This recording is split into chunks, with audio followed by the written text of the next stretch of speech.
Hey, what up? I'm KB The Playmaker, and I just jumped off the porch with Dirty Glove Bass. Where respect meant survival, where silence was power, pride was tribal, where one move change your whole. Yes, sir. All right, y'all. We got my player partner from the mill, KB The Playmaker, jumping off the porch with us today. What's up, bro? Spitty, what it do? Man, everything smooth, bro. How you feeling? Man, I made it here. Come on, man. It's been a long time coming. Yes, sir. Been a long time coming, brother, but much deserving. Much respect to you. You know, glad to have you on the porch and be able to just chop up game with you, man. No doubt, no Yes, doubt. sir. Yes, sir. So KB, you know, when I look at you, when I view you, I look at you as, you know, one of the like quintessential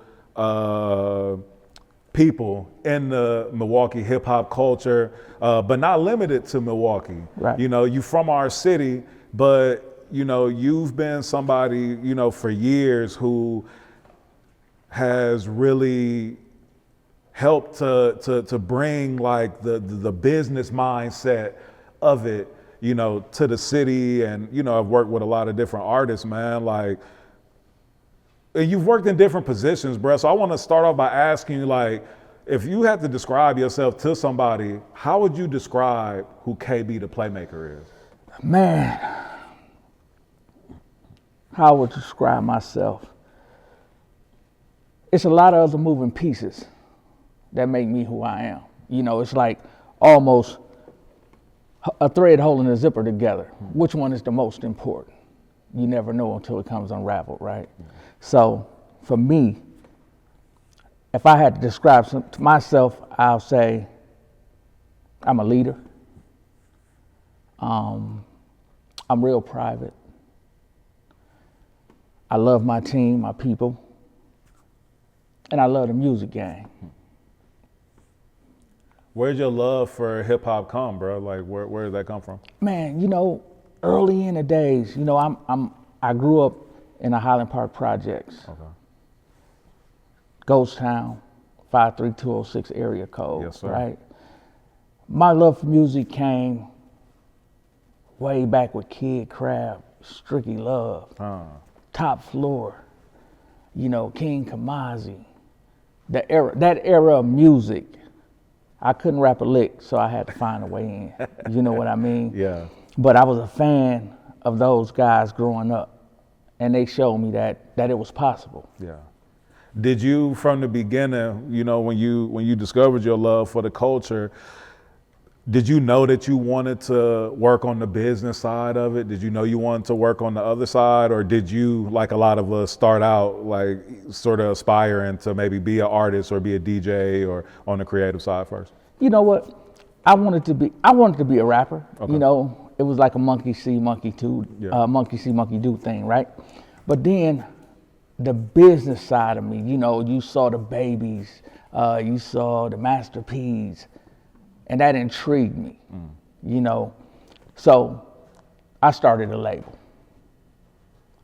I said, let me find me some artists, right? I found me some artists. But then I ran into a brick wall because now they told me I needed marketing. And I asked them how much I need for marketing. They said 20 and 30,000. And a light bulb went off in my head, right? I said, this where all the money being spent at. Yeah. So I said, let me try this myself, right? I said, let me try my hand at it. And I tried my hand at it. And I liked it. And I never wanted to own a label again. You know? Yeah. Nah, that makes sense. I want to take it back a little bit before we like really tap into the marketing and working with the artists and everything. Though, what was your experiences growing up in the Highland Park projects?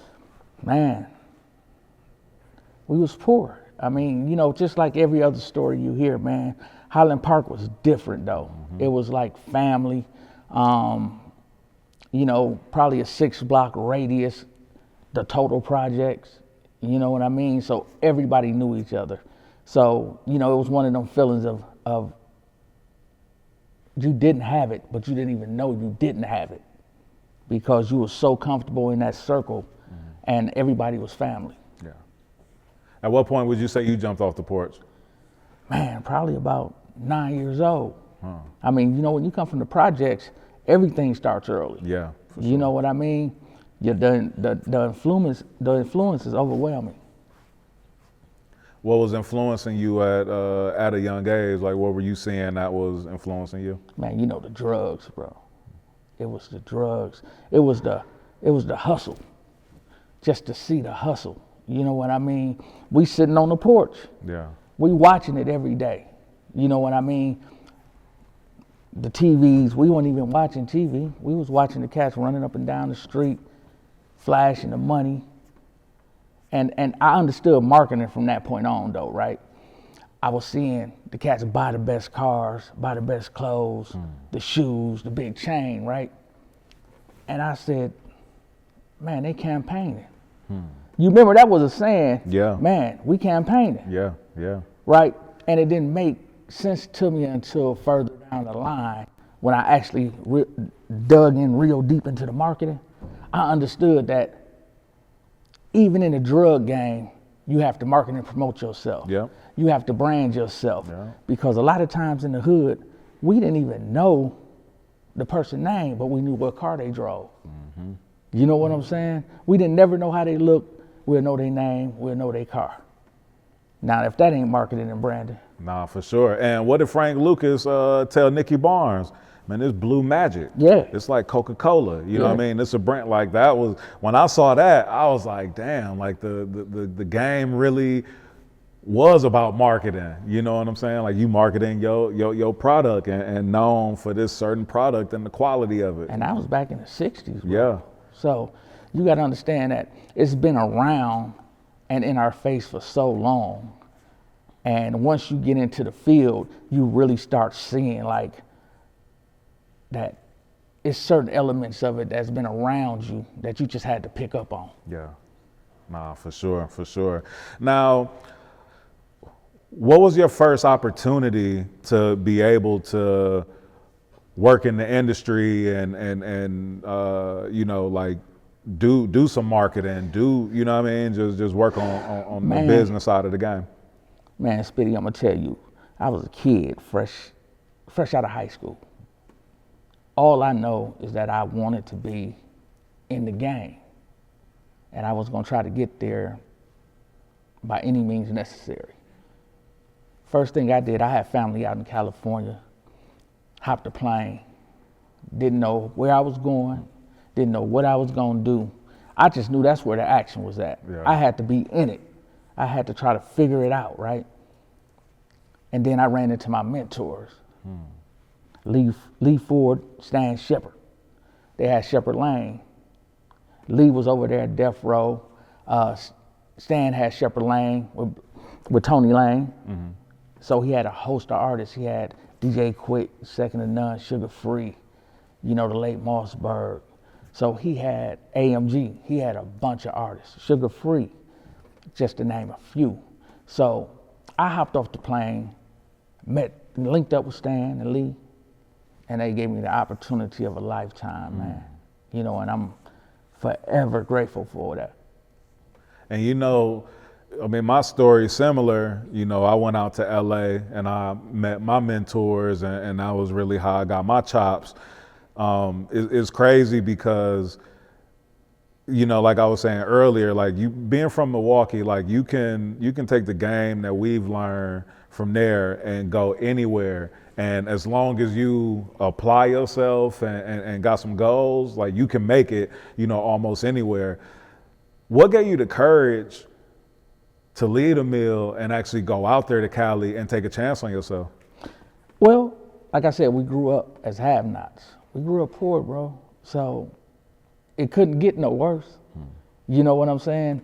Being poor and fucked up in the wintertime, I'd rather be poor and fucked up in the sun. You know what I mean? Yeah. So when I said I was headed out there and then I had my relatives out there, I already knew I had a place to lay down. Right. All I had to do was bring the Milwaukee to California. Yeah. You know, because I figured that they can put us anywhere on God's green earth. We're going to triple our worth. So That's the Milwaukee in us. yes, sir. You know what I mean? And I just hit the ground running. I just hit the ground running, man. I was trying to link up with whoever was doing music. You know, the first time I heard your name mentioned in a lot of circles, right? They was calling you by your government name, right? And they kept saying, Jakar. And I'm like, no, I don't know it. You know what I mean? And it was years later, you know, that I found out it was you. Yeah. You know what I mean? And that also inspired me to let me know that dreams come true. Yeah. You know what I'm saying? Because we have legendary people that came from the city that's really made an impact in the industry. You know, we got you. We got the Tony Neals. Yeah. You know what I'm saying? We got Punch. And people don't really know Punch. You know what I'm saying? Shout out Punch. Punch played the background so cold, but he right from the neighborhood. Yeah. You know what I'm saying? So we have people who play major roles and it is embedded in the fabric of the culture. Nah, absolutely. For real. Nah, absolutely. And when you were out there in LA, did you have like moments where you felt like you was like, man, fuck this, like I'm going back to the crib, like this Cali shit is too much, or it's too Hollywood, or you know what I mean? I never got to the Hollywood part of it. Yeah. You know what I'm saying? I was staying on Western and Imperial. Okay. Yeah. You know what I mean? It was wild over there. Oh yeah, for sure. You know what I'm saying? Over them train tracks. Yeah, you know, off the 110. So Yeah. I was just kind of like, first of all, it was a culture shock for me when I got there. I had to figure out, I got sent home a couple times, you know, because I held my head down looking at my phone. I was being distracted in a climate where you're supposed to always be on point. Mm-hmm. So, you know, my brother sent me home and said that, he said, I ain't gonna be the one to call your mom and tell you didn't make it. So when you go home, you think about it, and then when you're ready, you come back, right? So when I came back out there, I was ready. I was focused, determined. I got a job at the label, then I moved to Fullerton. Mm-hmm. You know what I mean? Fullerton taught me a lot because it was a college town. It was far away from the city, at least 45 minutes, you know, so I was able to really focus. Yeah. And really align myself. Were there any artists in particular, you named a few that you worked with, were there any artists that you felt a true connection with and that even, you know, respected your mind to where they allowed you to, or they, you know, allowed you to like be creative and follow some of your ideas and you know, let you really do you? For me, man, you know, it was more of an internship. You know what I'm saying? Mm-hmm. When you come from a market like Milwaukee, we don't know nothing, especially at that time. Yeah. You know what I'm saying? Everything was new to me, right? So I was really just studying the game. I was learning from the greats. You know what I'm saying? Stan, Lee, they taught me so much, man. And I just sit down and I soaked it up like a sponge. Where did you get your knack for like street promotions and street team marketing? Man, well, you know, being a part of them projects that Stan had on the table, you know, the quick movement, the sugar-free, collectively, you know, them records sold 24 million. Mm-hmm. They 24 million copies. So just to be a part of something like that. But I saw the shift coming, right? Mm-hmm. I saw the internet coming into play. And I was with the internet, I was with it all. Mm-hmm. But then I started peeping little things, man, about it that kind of made me say, no, I'm going back to the old way of doing things. Yeah. You know, everybody left.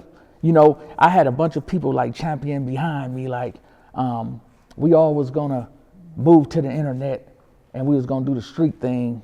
And then I look back, everybody had just moved to the internet, man. It was almost like I was left by myself because I was the only one to believe that the contact with real people is more important than trying to communicate with somebody online. Yeah, and what a lot of people don't understand and didn't understand then, and sometimes and today don't understand, is that bringing the real life connection along with, you know, what's happening online on the internet, like that's where you bring the most value to an artist or to a brand. Yeah. So being able to still, you know, touch people, still being able to engage with people in person, and then bringing all of that energy online is like what really, you know, connects the dots and what makes people really understand a brand. Because without that, you know, you might have something that's gained popularity, but people don't know what the artist look like, or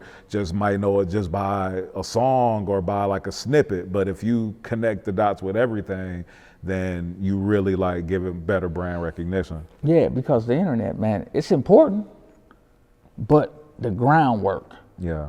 you know, the people on the ground is what make the internet. It takes the people on the ground to even make the internet exist. Yeah. So how you not gonna go back to the foundation, you know, of that? Yeah. And then you start peeping the bots, and, you know, you start peeping everything that's going on inside of it, right? And then I sit back and said, man, this shit fake for real, Yeah. you know? And if you ain't playing the game, you gonna look like you ain't got no motion. No, for sure. You know what I mean? You ain't gonna have no motion. At what point did you come to the understanding that, like, even like the with the power of marketing, that like gaining success isn't just about, you know, like the talent that somebody might have, but it's about being able to bring visibility to somebody or to a brand, or, you know? When I take on a client or an artist, right, I like to sit down with them, and I want to see where their head at, right? Because all my campaigns have to feel authentic. It's almost like the artist ain't got to even be here, but when I hand you something, it feel like you already know him. Yeah. So I sell the authenticity part of the artist and the movement, you know. So I learned over time how to mix both worlds together, right? Yeah. I take the groundwork and mix it with the digital work and use them both to make and just create a platform for the artist that you can't deny. Yeah. You know, I have yet to do a campaign and not get the results that I've been looking for. Word. And so while you were in Cali, was the Milwaukee scene were you still in Cali as the Milwaukee scene was starting to catch kind of its early buzz, like with, you know, like a G to a Key, and, you know, like with Young Twan was released? I know you guys were really close. Like, at what point did you, you know, decide to come back and even like give some of the game that you learned out there in Cali, you know, to the mill? Like, how did that come about? And I had been back and forth all the time, you know, studying, watching, meeting with the greats, you know, the Rifkins and the Kevin Blacks, and just watching them do what they do. I came back to Milwaukee when I felt like I was ready, and that had to be around maybe 2012.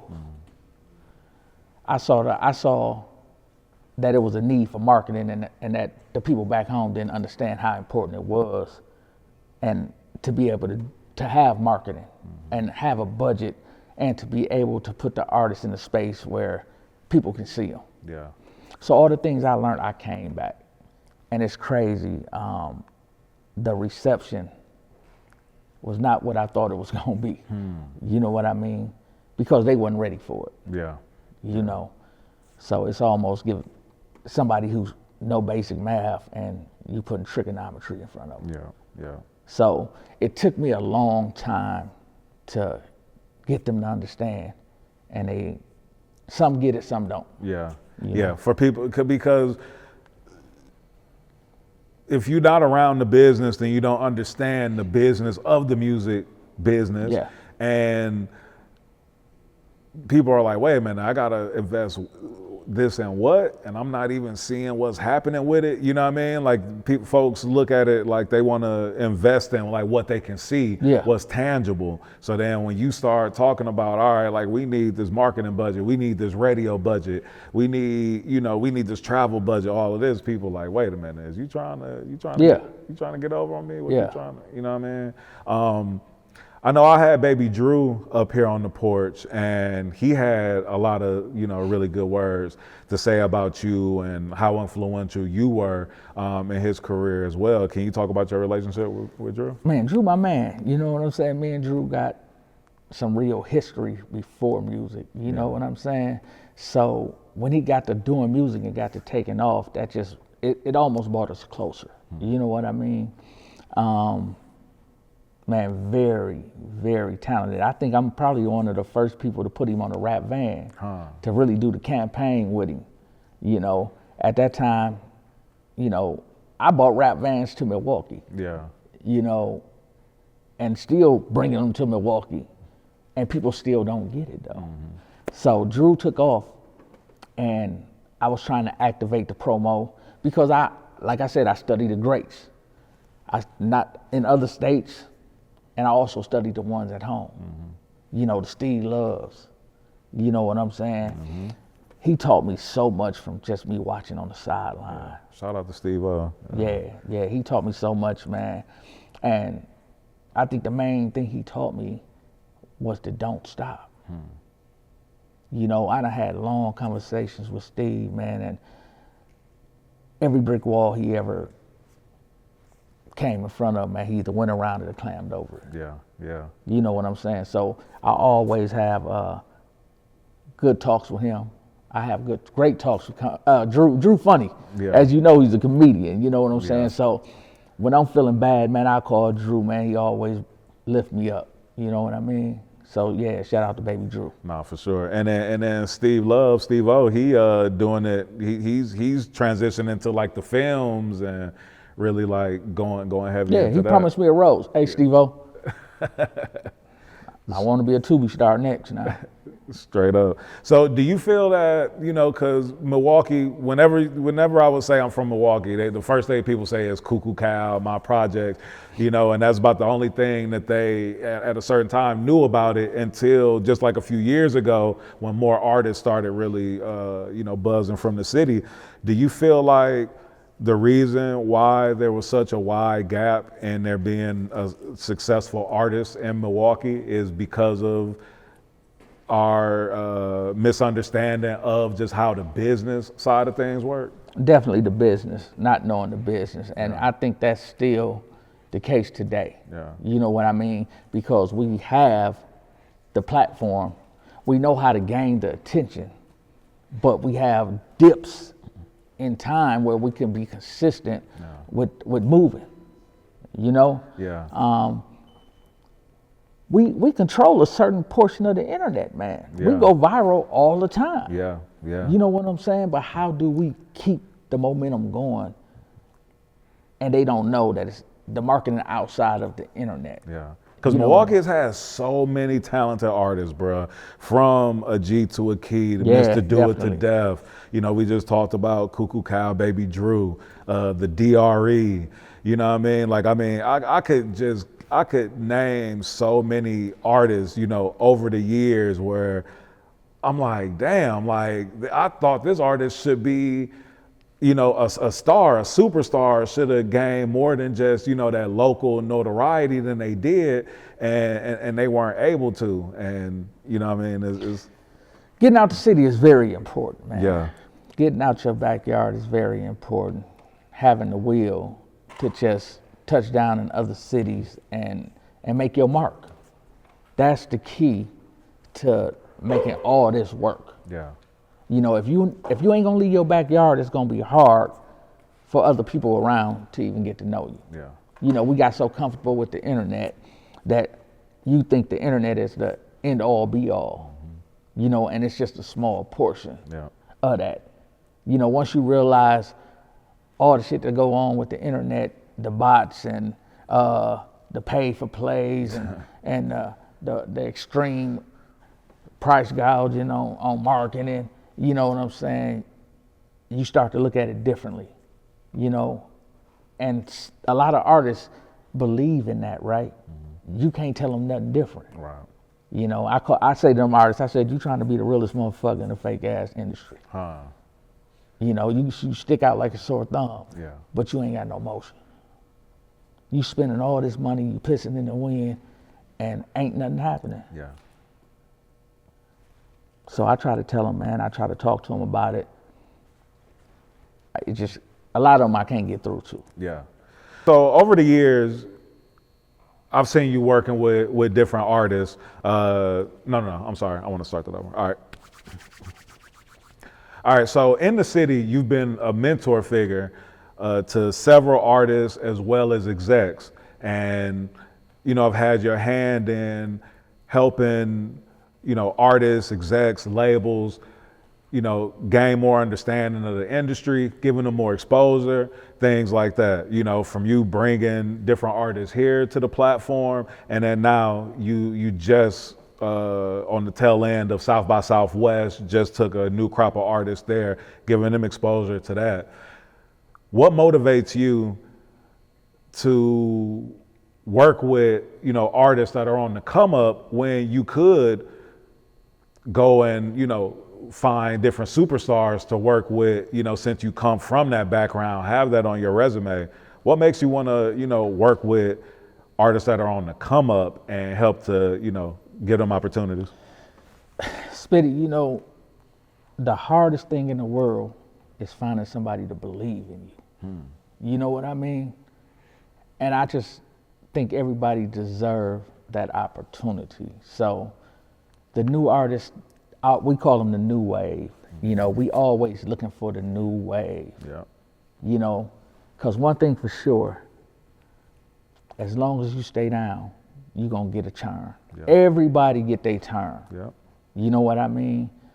So I be wanting to give them the experience. Everything is about the experience. You know, South by Southwest, you know, they go there, but they don't go there for the right reasons. You know what I'm saying? It's monkey see, monkey do. We going there to work. Everybody with me going there to work. We ain't taking nobody with us that ain't. You got to lose your cool. You know? I saw you interview Black Shife, and Black Shife was one of them artists, right, in his early days that had all the talent. 1 feet in the streets, 1 feet in the music. But one thing, he had the talent, right? He just had to get his focus right. And once he got it right, he been on the road with me. We've been South by Southwest, and he's teachable. You know what I'm saying? I like to work with the artists that are teachable, manageable. You know what I mean? Because the vision that I got, you ain't gonna never have. You know, this come with 30 years of experience behind it.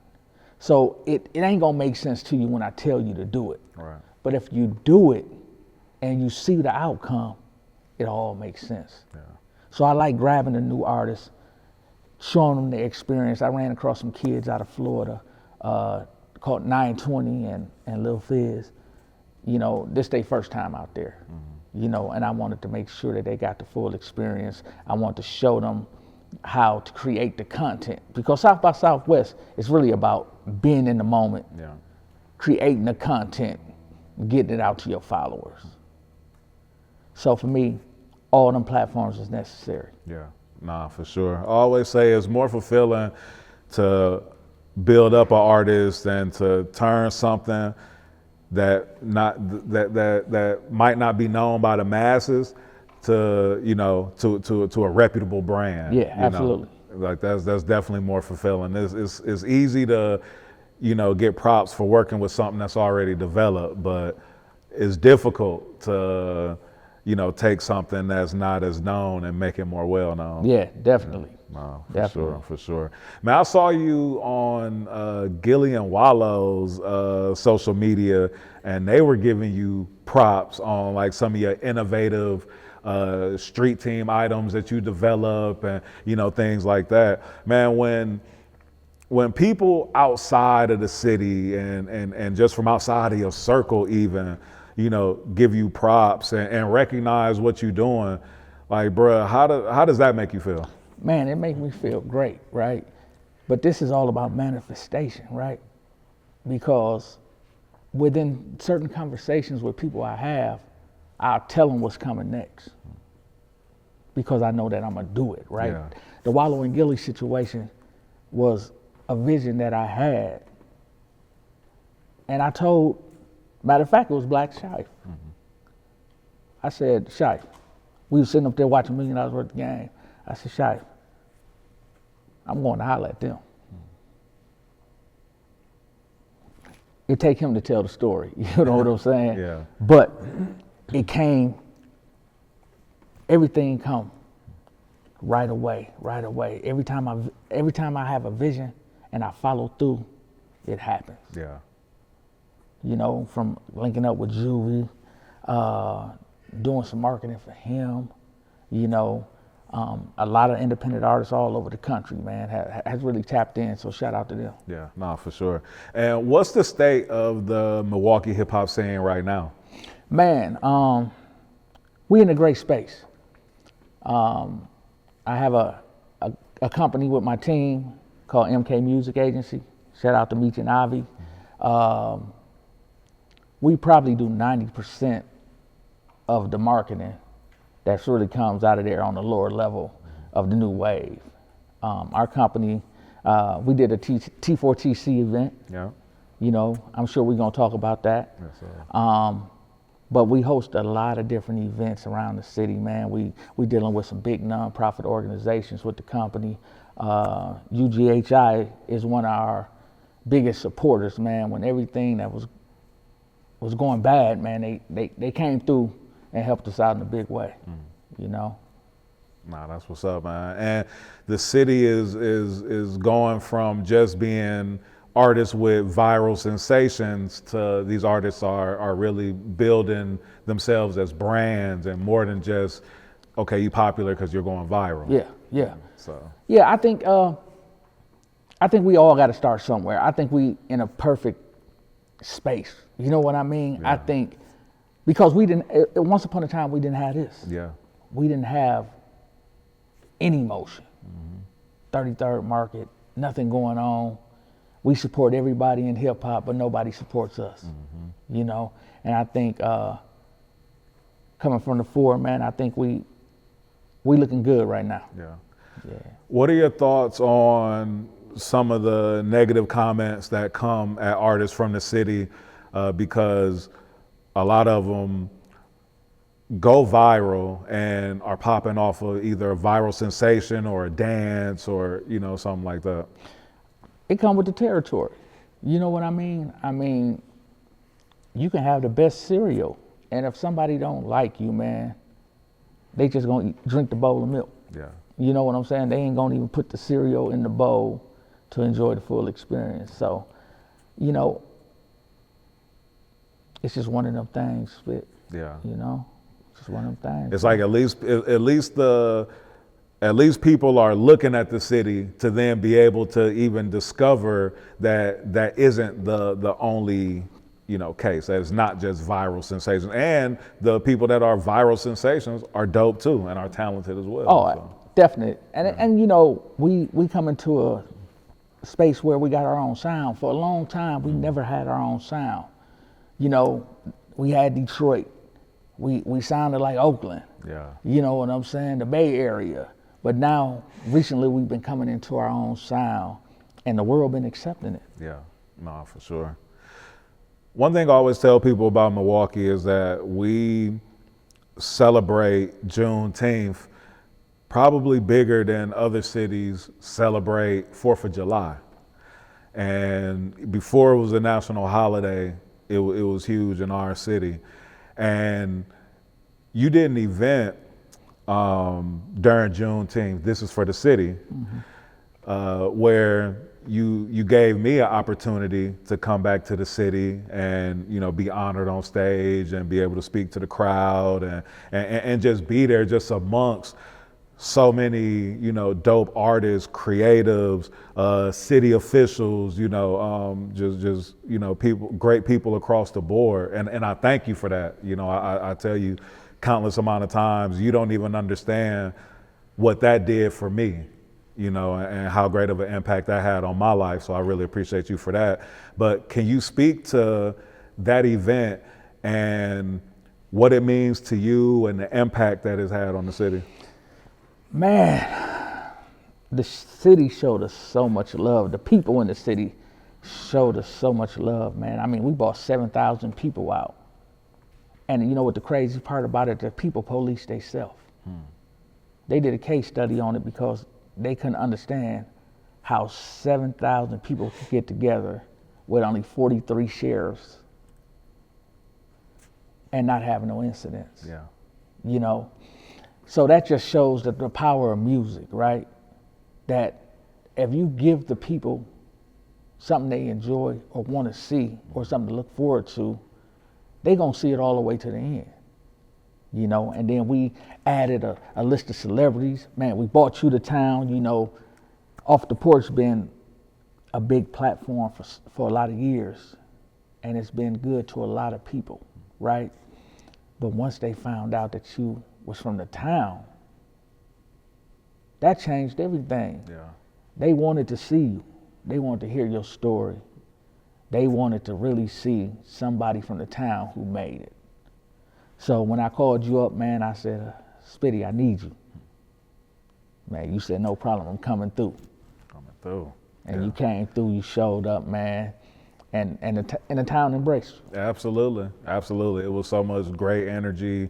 I had so many good conversations with people. People just, you know, telling me like they couldn't believe that the platform that they loved, you know, that I was from the city and from the real city, like from 22nd. From the hood, from right in the middle. Yeah. You know what I mean? Yeah. Where everything goes down. So that by itself inspired me, and you just don't know how that played a major part in things I did moving forward, right?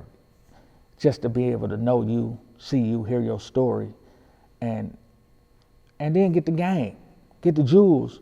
Man, you drop them on me all the time, man, and you inspired me in a major way to move forward in a lot of different areas. Right. Each one teach one, bro. Hey, Same, man, you know what I steel mean? start with steel. Absolutely. So, Yes, sir. you know, for us to be able to call each other and have conversations, and, you know, whether it's a quick, like, hey, how your family doing? How you doing? How's life? To, hey, man, I'm dealing with this on the business side. What would you do in this scenario? What would you do? How should I move with it? You know what I mean? It's just great. Yeah, because everybody can't do that. That's a flex for me, Yeah. a major one. All right. So shout out to you. Yes, sir. Yes, sir. Your relationship with Young Twan, aka OG Tweezy, God rest his soul. Can you speak to your relationship with him, and then can you also speak to his impact in the city? Man, they call him OG Tweezy. We call him Vinny Swan. Yeah. You know what I mean? We just go so far back, man. Tweezy, the official mayor of the city. Man. You know what I mean? Been a Hustler of the Year for 30 years in a row since I know him. Yeah. You know, and the reason I say that is because Tweezy ain't too cool to do nothing. You know what I'm saying? Tweezy, if it's $1 to be made, Tweezy gonna make it. Mm-hmm. You know what I mean? He just one of them people, bro, that's just gonna give you energy just with his presence, right? And when we lost him, the city took it so hard. It's still, you know, hard to believe. Yeah. Yeah, it's still hard to believe. Yeah, especially somebody who's just so positive, and just the way that he moved, the energy that he had, you just wouldn't believe that we'd be saying, you know, long live Tweezy, R.I.P. You know what I mean? It's just, it still don't even feel real for me, you know? Yeah. And I think I told you one time, I'm like, man, see, I'm like, stuff like that is like why I hate, like sometimes I might procrastinate on certain things, because I never had an opportunity to, you know, lend the platform to him to be able to, you know, give him his flowers and, you know, and just talk about like some legendary, you know, things within Milwaukee culture and all of that. So, and you know, what was so strange about it, right? I had one of the last interviews with Tweezy on my platform, and Tweezy was running late that day. And it was me, Steve-O, Legend, and Bomb G. So Tweezy called and said, hey, I'm about to pull up. Tweezy came and it was like the Last Supper. He came with so much food, bro. and we was like, we cool, we just ate. He literally made us eat, bro. You know what I'm saying? Yeah. And we was like, and as we think back on it, it was like one of the moments like, damn, that was crazy. Yeah. It almost felt like the Last Supper, man. And I just, you know, Tweezy losing his life that night, man, it was definitely unfortunate, and the city took a big hit, man, but it was a lot of other people that lost their life that night, man, and I want to, you know, send my condolences to their family too, bro, because that night we lost a lot of good people. Yeah. Yeah. It's unfortunate. Man, talk to me about this new platform, Code Red, that you developed. Code Red. Jumping into the media, to the podcast space. Again, man, you know, I was inspired by Off the Porch, man. You know, when I come out here a lot, right? Yeah. And I see you at work, and I was like, let me try. You know, I went through my phases with the artists, man. I just got kind of tired of dealing with them on that side, and I was looking for a simpler way to stay embedded in the culture. Yeah. You know, and still, you know, make an impact. So I was thinking about a name. You know, Legend is with me a lot of times, right? When we were sitting around one day, and I said, Legend, I'm gonna start me a podcast. And in 2 weeks, man, we had it set up and running. You know what I mean? But I think about all the times I come out here. You know what I'm saying? And I see you working, and I watch you, and I ask you questions, and I said, I gotta come up with me an intro, I gotta come up with me a look, I gotta come up, you know, with everything. It was a difficult process at first. Yeah. But I did it, you know, and I have a lot of good people around me that help me come up with the ideas. You know, I want to shout out my brother Skinny Pimp, right? He's a major asset to me when it comes to really building the brand. You know what I mean? And he understands the basics of marketing, like the real low level of marketing. You know what I'm saying? He knows how to engage with people. And that's the first step in successful marketing. You know, but yeah, Code Red, man. Where there's smoke, there's fire. I'm your host, The Playmaker. And what's your goals for the platform? Like, what are you focusing on? What types of stories are you telling? Stories like yours. I want to invite you.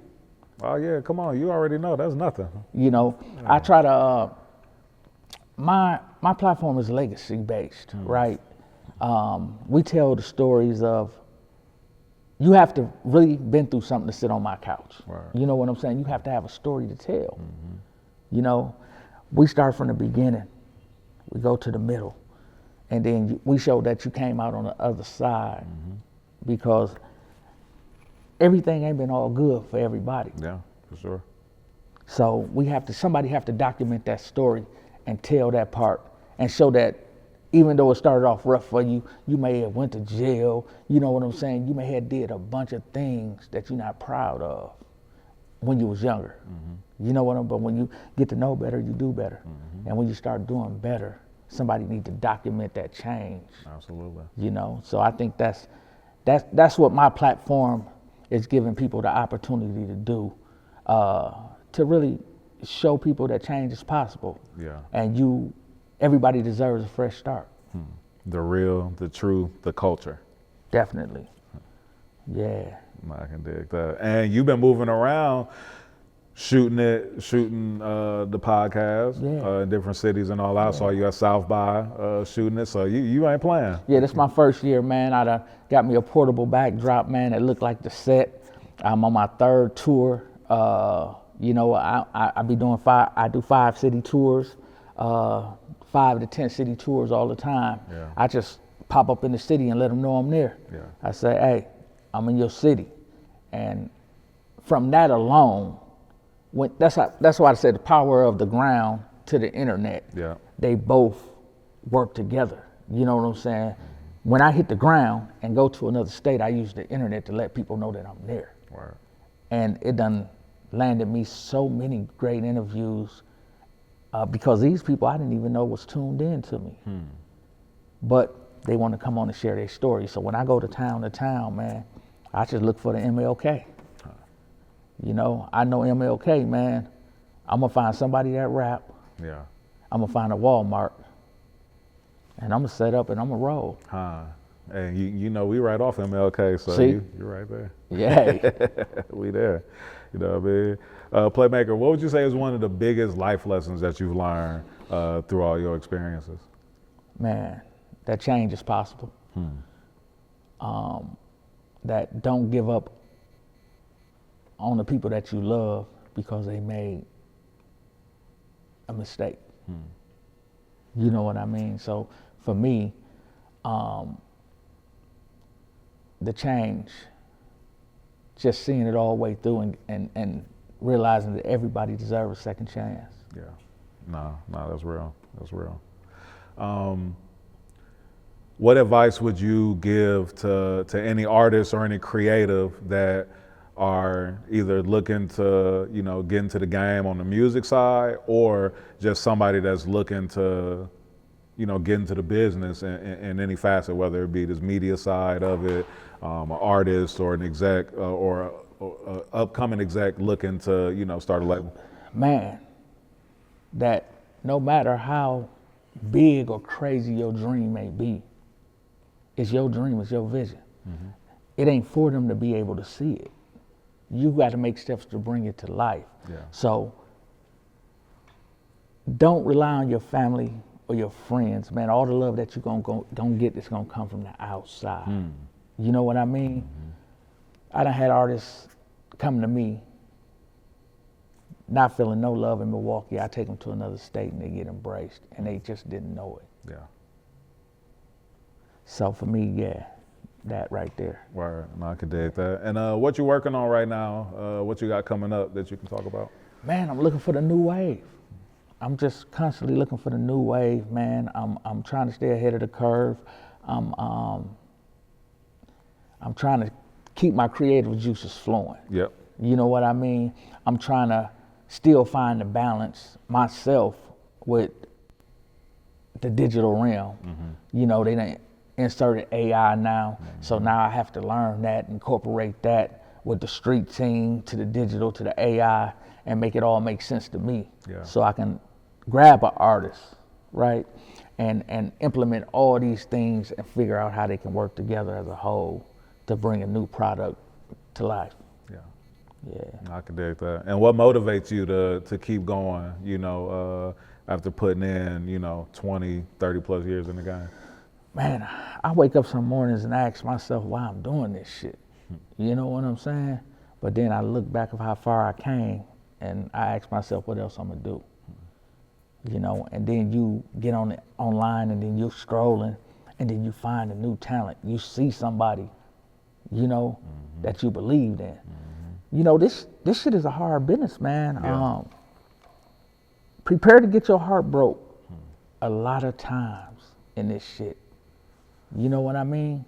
You gonna run into some great artists, man, and you gonna believe in them, and they gonna break your heart. Yeah. You know what I'm saying? So, you been there, ain't you, Spitty? Absolutely. You done had your heart before? You want to break? How many times you want to break up with this shit? Man, come on, bro. I just experienced something just a few years ago that was so disheartening to me, where I was like, man, I quit this shit. Man. But then the love of it, I was like, nah, can't. Yeah, because you'll find that one artist, man, that you want to believe in, but you just don't want to jump out wholeheartedly, because I done seen them come to me so humble. As soon as they catch a spark, Oh, yeah. you can't tell them nothing no I'm more. all about that. You know what I mean? Yeah. So I want somebody that's manageable. I want to be able to, as they call it, in the CVI work, you know, I want to have a safe space for me. Yeah. You know what I'm saying? Yeah. I want me and the artist to have a safe space to be able to coexist. You know, because, man, I just had one of the moments where I was like, man, I ain't doing this shit no more. You know what I'm saying? And then my daughter, she's starting to rap and engineer, and I was like, here I go again. You know what I'm saying? Now I'm forced into it because I don't want her to fall into the wrong hands or get misled while she's trying to pursue her dream, you know, because I'm just happy she got a dream. Yeah. You know? Nah, that's what's up, man. Playmaker, you got any shout outs you want to give? Man, like I said, I want to shout out to a lot of organizations in Milwaukee that's doing the work. And the one that believed in us the most was UGHI. You know, shout out to Desmond Smith, man. She's doing a phenomenal job, man, with trying to interrupt the violence in the city, man. And she gave us our platform, our opportunity for this for the city, the event that you came to. So it's a lot of organizations there doing the great work, man, doing a great job. But that one in particular, man, jumped behind us when we needed it the most. So that was a special shout out, man. And I want to just give it to my family and friends, man, the close ones that supported me and believed in my vision even when it just sounded crazy. You know what I'm saying? Because I had people that told me I wasn't going to make it, that I wasn't going to be able to do it. And then I had other people to say, keep going. So I want to shout out to them, man. They know who they are. Yeah. Yeah. Yes, sir. KB The Playmaker. Appreciate you pulling up, jumping off the porch with us, bro. Say, man, it's been long overdue, man. And like I said, man, Mama, I made it.